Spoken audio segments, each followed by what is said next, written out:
Praise the lord. యేసుక్రీస్తు నామములో మీ అందరికీ శుభములు తెలియజేస్తూ ఉన్నాను.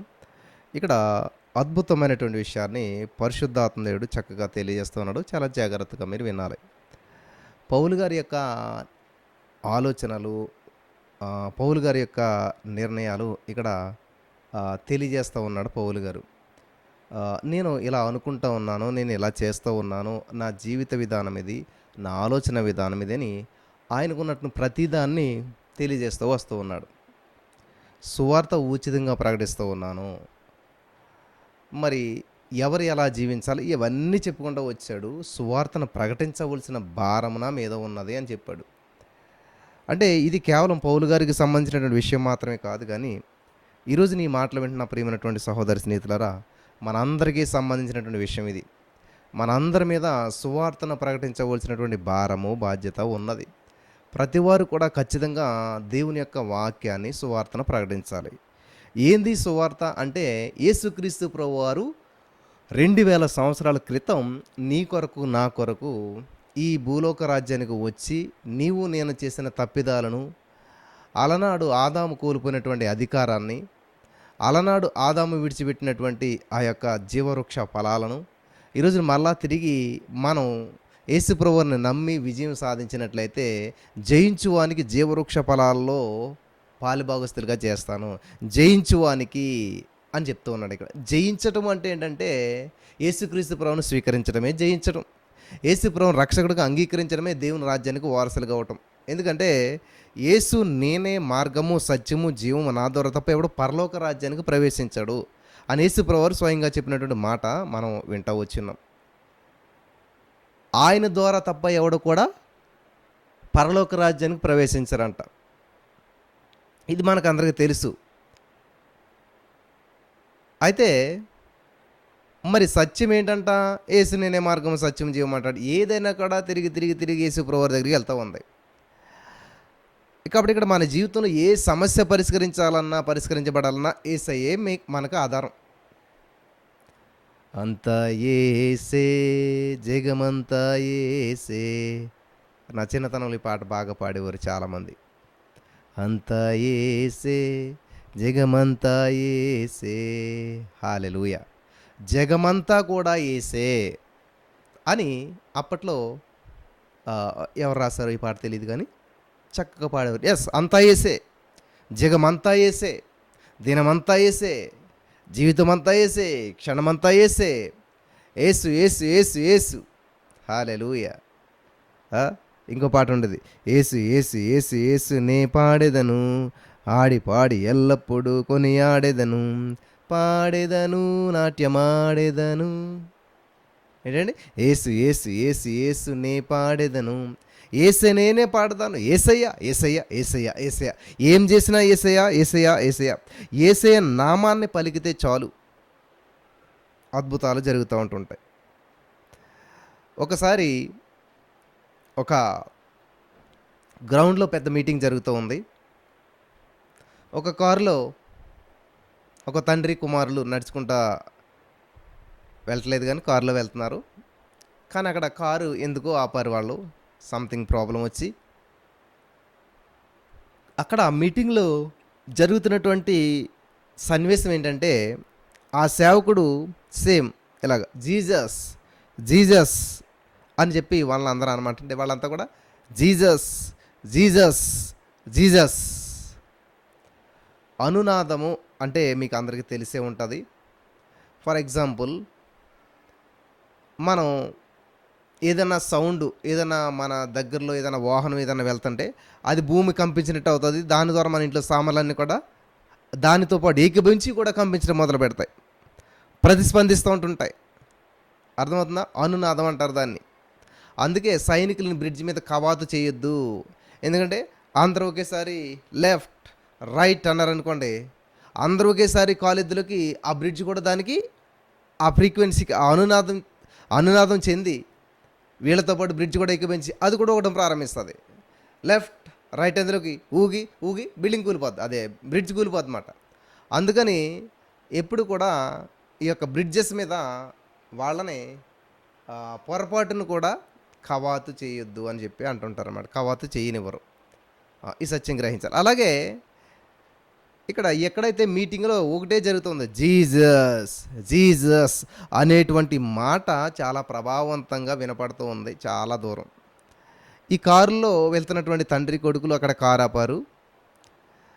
తండ్రి సంథింగ్ కారుకి ఏదో పని చేస్తూ ఉన్నాడు.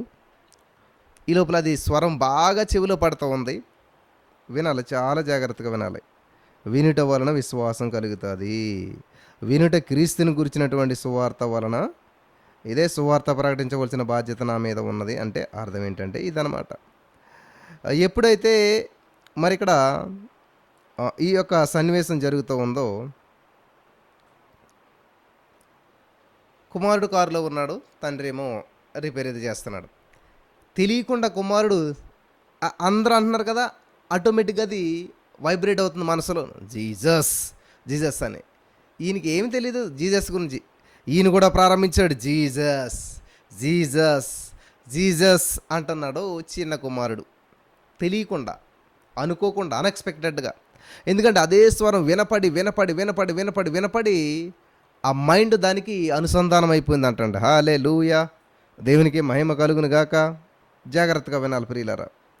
అయితే ఇక్కడ గమనించదగ్గ విషయం ఏంటంటే, ఆ విధంగా జీసస్ జీసస్ జీసస్ అంటున్నటువంటి సమయంలో ఈ కుమారుడు నెమ్మదిగా కారులోంచి లేచి నడవటం ప్రారంభించాడంట. హల్లెలూయా, వాస్తవం, జరిగిన సంఘటన, కథ కాదు. నడుచుకుంటూ ఎక్కడైతే మీటింగ్ జరుగుతూ ఉందో అక్కడికి నెమ్మదిగా అడుగులు వేసుకుంటూ వెళ్తూ ఉన్నాడు. అనుకోకుండా ఆ పనిలో ఉన్నటువంటి తండ్రి, కారు రిపేర్లు చేస్తున్నటువంటి తండ్రి సడన్గా చూదురు కుమారుడు నడుచుకుంటూ వెళ్తున్నాడు. తండ్రి చాలా ఆశ్చర్యంతో కుమారుడు వెనకాలే వెళ్ళాడు. ఎలాగైతే కుమారుడు మీటింగ్ దగ్గరికి రీచ్ అయిపోయాడు, తండ్రి ఎగిరి గంతులు వేస్తూ ఆనందంతో కేకలు వేస్తూ ఉన్నాడంట. కేకలు వేస్తూ ఉంటే అదంతా గమనించినటువంటి ఒకరు వాళ్ళని ఆ సేవకుని దగ్గరికి స్టేజ్ దగ్గర తీసుకెళ్ళారంట. అప్పుడు ఆ యొక్క అన్యుడు, ఆ దారే పోయేటువంటి వ్యక్తిగా ఉన్నటువంటి ఆయన చెప్తున్నటువంటి మాట ఏంటో తెలుసా? అయ్యా, మేము ఇలా ఈ దారి గుండా వెళ్తూ ఉన్నాం, ఎందుకో సడన్గా కారు ఆగిపోయింది, అది ఎంత రిపేర్ చేస్తాను అవ్వట్లేదు, నేను దాన్ని చూస్తున్నాను. ఈ లోపల మీరు జీసస్ జీసస్ అని చెప్పి ఒకటే మాట మొత్తం అంతా కలిపి పలుకుతూ ఉన్నారు. అది చాలా రీసౌండ్ వస్తూ ఉంది, మా చెవుల్లో గింగిరమంటూ ఉంది. నా కుమారుడికి అది ఆ మాట వినపడి తెలియకుండానే ఆ మాటను పలకటం మొదలుపెట్టాడు. ఆ మాట పలకటం మొదలుపెట్టాడు. విచిత్రమైన విషయం ఏంటంటే, నా కుమారుడు పుట్టినప్పటి నుంచి ఇంతవరకు నా కుమారుడు నోట విన్నటువంటి మాట జీసస్. హల్లెలూయా, దేవునికి స్తోత్రం కలుగును గాక. వాడికి పుట్టినప్పటి నుంచి మాటలు లేవు, మాటలాడలేడు. కానీ వాడు జీసస్ జీసస్ అనడం ప్రారంభించేసరికి వాడు మాటలాడగలుగుతూ ఉన్నాడు. హల్లెలూయా, దేవునికి స్తోత్రం కలుగును గాక. In the name of Jesus. అంత మాత్రమే కాదు, వాడు పుట్టినప్పటి నుంచి కూడా నడవలేడు. ఎప్పుడైతే ఆ మాట జీసస్ జీసస్ అన్నాడో వాడి నరాలు, ఎముకలు, మూలుగుల్లో సత్తువ, బలం రావటం ప్రారంభించింది. వాడు నెమ్మదిగా లేవటం ప్రారంభించాడు, నడవడం ప్రారంభించాడు. ఇదిగో ఈ యొక్క మీటింగ్ జరుగుతున్నటువంటి మీ ప్రాంగణంలోనికి మరి సంతోషంతో జీసస్ జీసస్ అంటూ నడుచుకుంటూ వచ్చాడు. ఆమేన్ అని చెప్పి ఆ తండ్రి ఎంతో కన్నీరు మున్నీరు అవుతూ, ఎంతో ఆనందంతో, సంతోషంతో, మరి హృదయం నిండా దుఃఖం, కళ్ళ నిండా ఆనందం వ్యక్తం చేస్తూ ఉన్నాడు. ఎందుకంటే ఎన్నో హాస్పిటల్ తిరిగాడు, ఎంతో తిప్పాడు. అప్పుడు కూడా కారులో కుమారుని అలా కొంచెం బయట ప్రపంచం చూపిందాం, ఆ లోకాన్ని చూపిందామని అలా కారులో తిప్పుదారని తీసుకుని వస్తే సడన్గా అక్కడ కుదురుగా ఆగిపోయిందంట కారు. హల్లెలూయా. అక్కడ ఆ కారు ఆగిపోవటం వల్ల ఏమైనా జరిగిందండి? అద్భుతం జరిగింది. కాబట్టి నీ జీవితంలో ప్రతి ఆటంకాన్ని అద్భుతంగా మార్చే దేవుడు మనకున్నాడు. హల్లెలూయా. జాగ్రత్తగా వినాలి ప్రియులారా. ఆ కుమారుడి విషయంలో జరిగిన కార్యాలు చరిత్రలో నిలిచిపోయే కార్యాలు అన్నమాట. పుట్టినప్పటి నుంచి మాటలు లేవు, మాట్లాడటం ప్రారంభించాడు. నడకలేదు, నడవటం ప్రారంభించాడు. పర్ఫెక్ట్ అయిపోయాడు. హల్లెలూయా, దేవునికి స్తోత్రం కలుగును గాక. అద్భుతమైనటువంటి కార్యాలు చేసే దేవుడు మనకున్నాడు. ఆశ్చర్యమైన కార్యాలు చేసే దేవుడు మనకున్నాడు. మనం ఎప్పుడు వింటమే కాదు, మన జీవితంలో జరిగిన కార్యాలు చెప్పేటువంటి వారిగా ఉండాలి. వాళ్ళ జీవితంలో అద్భుతం జరిగింది, వీళ్ళ జీవితంలో అద్భుతం జరిగిందని చదువుకోవడం చెప్పుకోవడం కాదు. నీ జీవితంలో జరిగిన అద్భుతాన్ని అనేక మంది సాక్షిగా చెప్పుకోవాలి. నీ జీవితంలో జరిగిన మెరకలను బట్టి అనేక మంది దాని ద్వారా దేవుని మహింపరచాలి. అనేక చోట్ల నీ గురించి ప్రచురితం అవ్వాలి. హల్లెలూయా. వింటున్నారా? ఇది చాలా ప్రాముఖ్యమైనటువంటి విషయం అన్నమాట. ఆలస్యమైన అద్భుతం చేస్తాడు దేవుడు. నువ్వు ఆలస్యం చేయకూడదు, ఉద్దేశపూర్వకంగా ఆలస్యం చేయకూడదు. కాబట్టి కొన్ని ప్రయత్నం, ఎంత ప్రయత్నించినా ఉద్యోగం రాదు, ఎంత ప్రయత్నించినా వివాహం జరగదు, ఎంత ప్రయత్నించినా కాపరాలు సెట్ కావు. ఏం చేయాలి? ఏదో చెప్తే చేసేస్తే అయిపోతుంది అనుకుంటారు. డాక్టర్ దగ్గరికి వెళ్తారు, సార్ ఏం చేయాలి సార్, ఏం తినాలి, ఏం తినకూడదు, ఏ మెడిసిన్ ఎప్పుడు వేసుకోవాలి అంట. ఇది తినొద్దు, ఈ మెడిసిన్ ఇప్పుడు వేసుకుంటే ఓకే సార్ వచ్చేస్తారు, ఆ కోర్సు వాడేస్తారు, క్యూర్ అయిపోతుంది. అలాగే దేవుని సందులో చాలామంది వాళ్ళ యొక్క సమస్యలను ఎలా క్యూర్ చేసుకోవాలనుకుంటున్నారంటే, ఎన్నిసార్లు ఇది రాయాలి, ఎన్నిసార్లు అది పలకాలి, ఏం ప్రార్థన చేయాలి, ఎలా పలకాలి, ఏంటి షార్ట్ కట్స్. మంచిదే, సత్యాన్ని తెలుసుకోవటం మంచిదే. కానీ ఆ సత్యాన్ని తెలుసుకున్న తర్వాత కేవలం అదేదో ఏమంటారు, మన స్వలాభాపేక్ష కొరకు, స్వలాభాన్ని సంపాదించుకోవడం కొరకే అన్నట్టుగా కాకుండా పరిశుద్ధాత్మ దేవుని మహింపరచడానికి చేయాలని ప్రభు పేరట నేను మన చేస్తూ ఉన్నాను. హల్లెలూయా. దేవునికి స్తోత్రం కలుగును గాక. కాబట్టి ఈరోజు నీ మాటలు వింటున్న ప్రియమైనటువంటి సహోదరి స్నేహితులారా, చాలా జాగ్రత్తగా వినాలి. దేవుణ్ణి మనం ఏ స్వార్థంతో మనం ఏమంటారు వెంబడిస్తున్నామో, ఎటువంటి మనసుతో వెంబడిస్తున్నామో, ఎటువంటి హృదయంతో వెంబడిస్తున్నామో అంతా దేవునికి తెలుసు. ఒకవేళ మనుషులు ఏమనుకుంటారో అనేటువంటి మ్యాటర్ పక్కన పెట్టేసేసేయండి. దేవుడు ఏమనుకుంటున్నాడు, దేవునికి నేను ఇష్టకరంగా ఉన్నానా, యోగ్యకరంగా ఉన్నానా, ఆయన చిత్తానుసారంగా ఉన్నానా, ఆయన చిత్తంలో ఉన్నానా, ఇది మనం గ్రహించాలి. అప్పుడు అద్భుతాలు మనం చూస్తాం. కాబట్టి అక్కడ చిన్న బిడ్డ విషయంలో అద్భుతం జరగడానికి కారణం ఏంటి?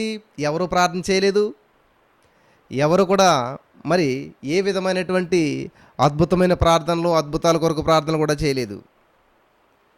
మనం పాట పాడతాం, యేసయ్య నామంలో శక్తి ఉన్నదయ్యా.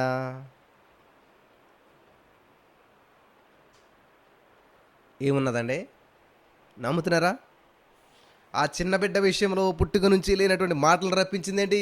యేసయ్య నామములో శక్తి. ఆ చిన్న బిడ్డ పుట్టినప్పటి నుంచి పోలియోతో బాధపడుతూ నడవలేని స్థితిలో ఉన్నటువంటి బిడ్డను లేచి నడిచేలా చేసిందేంటి?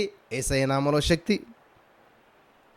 కాబట్టి ఈరోజు నీ వాక్యం వింటున్నటువంటి మీలో చాలామంది యేసయ్య నామంలో శక్తి ఉన్నదయ్యా అంటే పని పాట లేదా మీకు?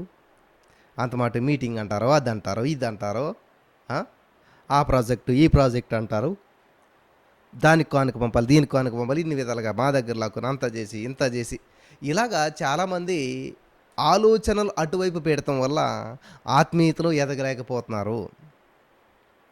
వింటున్నారా ప్రియులరా?